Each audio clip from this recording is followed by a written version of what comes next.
Oke, Bismillahirrahmanirrahim. Assalamualaikum warahmatullahi wabarakatuh. Perkenalkan, nama saya Nur Fauzi. Saya mahasiswa Fakultas Hukum Universitas Madako Toli-Toli dengan nomor induk mahasiswa yaitu A19010007. Di video ini saya akan memaparkan tentang penyelesaian sengketa internasional yang juga merupakan salah satu bagian dari tugas saya hukum internasional dengan dosen pengampu yaitu Ibu Wardah Said, SH.MH. Nah, baiklah, saya akan memaparkan penjelasan sedikit tentang penyelesaian sengketa internasional. Di poin pertama, pengertian sengketa internasional. Sengketa internasional adalah suatu perselisihan antara subjek-subjek hukum, yang mana subjek-subjek hukum ini terdiri atas individu-individu, negara, dan badan atau lembaga-lembaga yang menjadi subjek hukum internasional itu sendiri. Nah, di pengertian lain dijelaskan bahwa sengketa internasional adalah suatu perselisihan yang mana perselisihan ini terkait tentang fakta-fakta atau fakta hukum maupun politik itu sendiri, di mana tuntutan atau pernyataan suatu pihak itu ditolak dan dituntut balik atau diingkari oleh pihak lainnya. Baik, selanjutnya yaitu penjelasan sedikit tentang konsiliasi. Nah, konsiliasi ini sendiri adalah suatu cara untuk menyelesaikan sengketa internasional, yang dimana konsiliasi ini sendiri memberikan penjelasan bahwa keadaan apapun di mana suatu komisi yang dibentuk oleh pihak-pihak baik yang bersifat tetap untuk menangani suatu sengketa yang tentunya berada pada pemeriksaan yang tidak memihak atas sengketa tersebut, dan juga berusaha untuk menentukan batas penyelesaian yang dapat diterima oleh pihak-pihak atau pemberi pihak-pihak pandangan untuk menyelesaikannya. Dan tentunya juga konsiliasi ini sendiri memberikan bantuan yang mereka minta. Oke, selanjutnya yaitu yang di poin kedua, yaitu cara penyelesaian sengketa internasional secara damai. Nah, cara penyelesaian sengketa internasional secara damai ini diatur di dalam Piagam Perserikatan Bangsa-Bangsa atau PBB yang termaktub di dalam pasal 33 yang menunjukkan tindakan-tindakan Perserikatan Bangsa-Bangsa sebagai satu langkah penyelesaian sengketa internasional.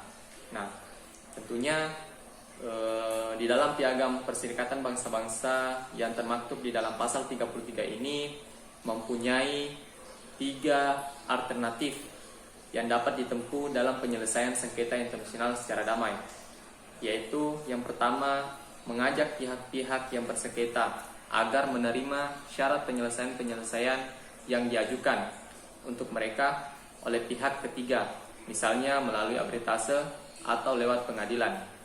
Yang kedua yaitu membujuk mereka untuk berunding dan menyetujui syarat-syarat penyelesaian yang mereka buat, misalnya dengan melakukan negosiasi, good advice, terus mediasi, dan juga inquiry dan conclusion.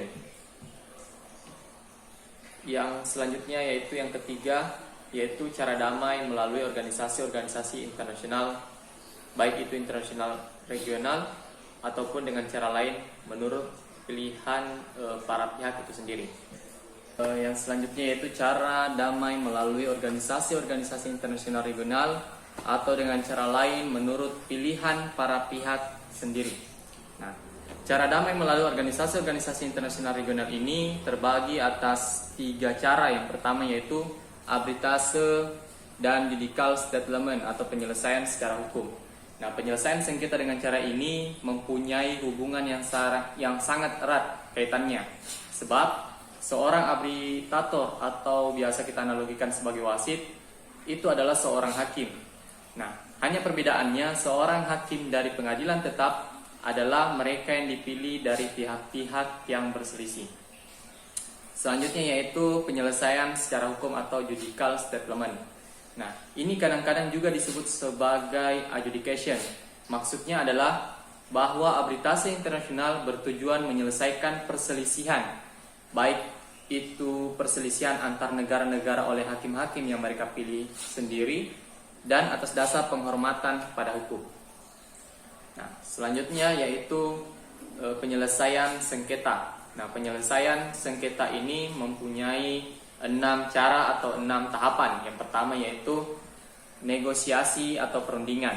Nah, negosiasi atau perundingan ini dilakukan secara langsung dengan jalan mengirimkan delegasi untuk berunding dan memecahkan masalah. Jadi, cara yang dipakai dengan cara perundingan atau negosiasi ini yaitu dilakukan melalui pertemuan kedua belah pihak di meja perundingan. Nah, selanjutnya yaitu good advice atau jasa-jasa baik. Nah, good advice atau jasa-jasa baik ini lebih formal sifatnya, di mana negara-negara yang bersengketa dapat meminta pihak ketiga atau atas inisiatif pihak ketiga.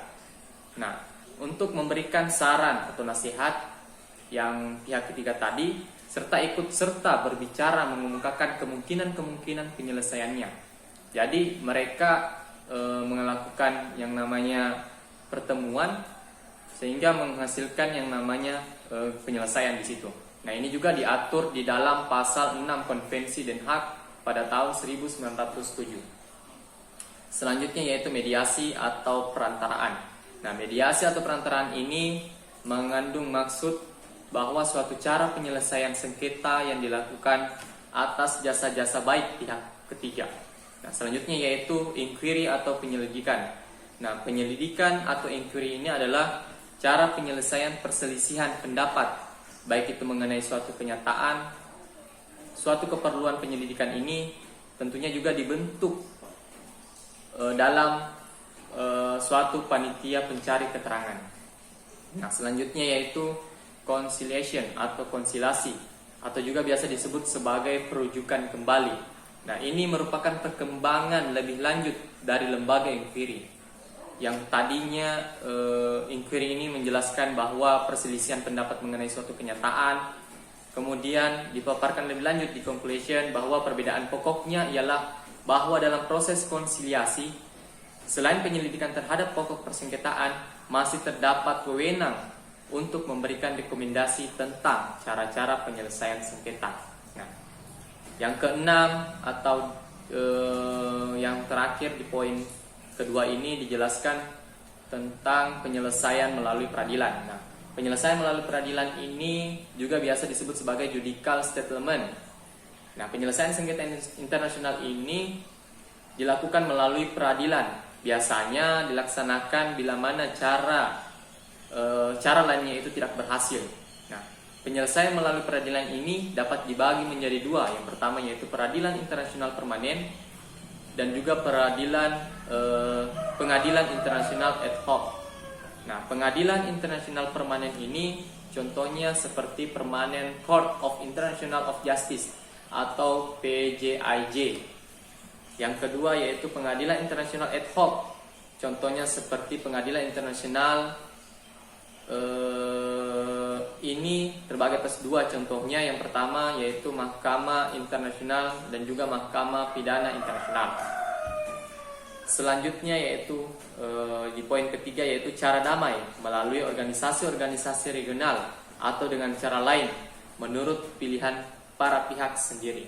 Nah, di poin yang ketiga ini ada dua cara atau dua tahapan cara damai. Yang pertama yaitu cara damai melalui organisasi-organisasi internasional regional, yang dimana kenyataan banyaknya organisasi-organisasi regional ini banyak terdapat di kawasan Asia, Amerika maupun Eropa itu sendiri. Misalnya di Asia Tenggara yang biasa kita kenal dengan ASEAN.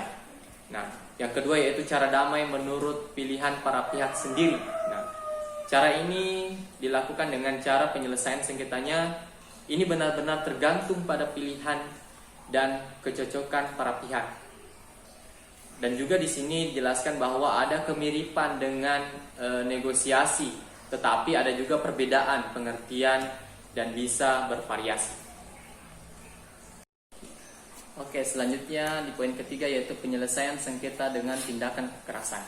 Nah, tindakan kekerasan sebagai suatu cara untuk menyelesaikan sengketa antar negara itu dilakukan apabila cara-cara penyelesaian sengketa secara damai ternyata mengalami kegagalan.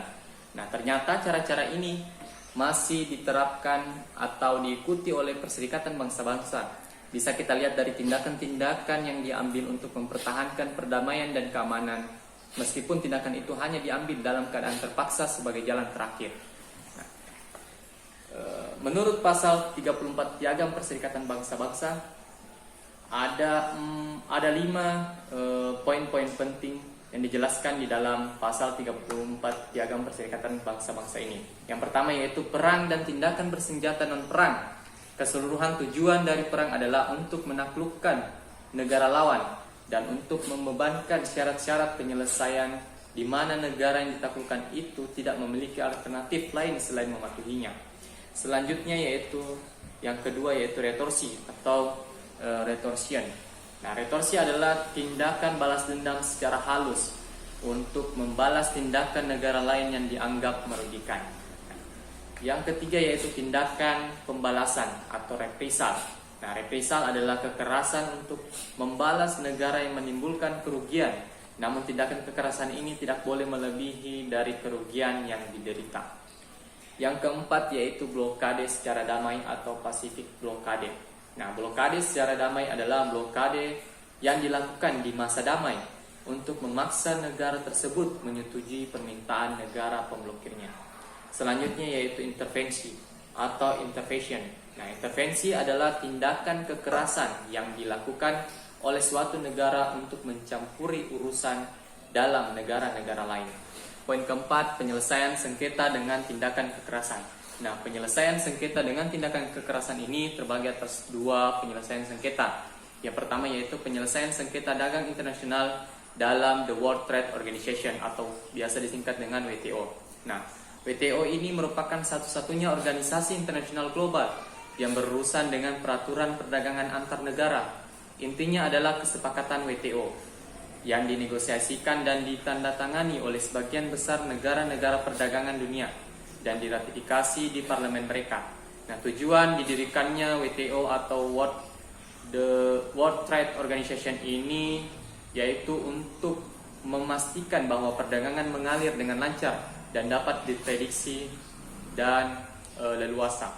Nah, WTO ini juga didirikan dan mulai beroperasi pada 1 Januari 1995. Proses penyelesaian sengketa WTO atau World Trade Organization ini terdiri dari 4 langkah utama. Yang pertama yaitu konsultasi, yang kedua yaitu proses panel, yang ketiga yaitu proses review banding, dan yang terakhir yaitu implementasi dan penegakan recommendation dan ruling dari panel dan atau badan banding.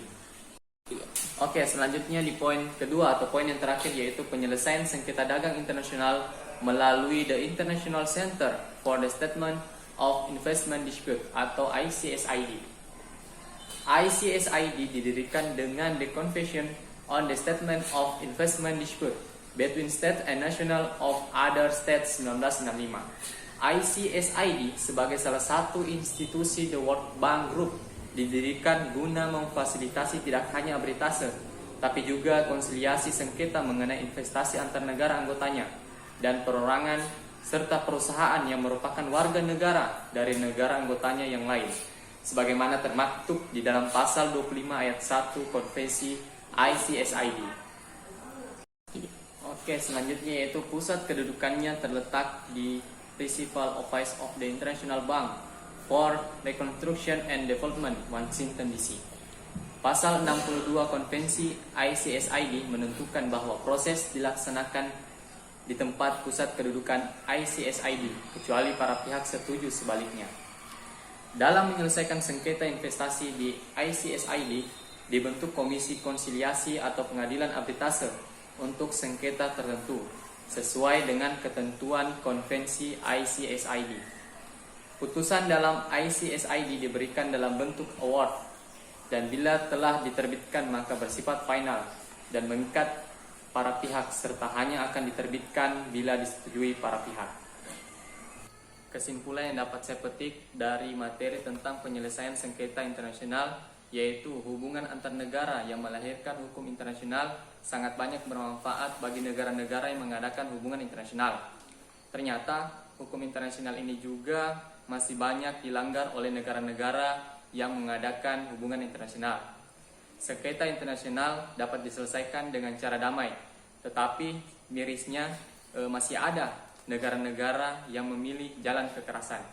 Mungkin hanya itu yang dapat saya sampaikan pada video presentasi hukum internasional pada sore hari ini. Lebih dan kurangnya mohon dimaafkan. Saya akhiri, billahi taufik wa hidayah. Wassalamualaikum warahmatullahi wabarakatuh.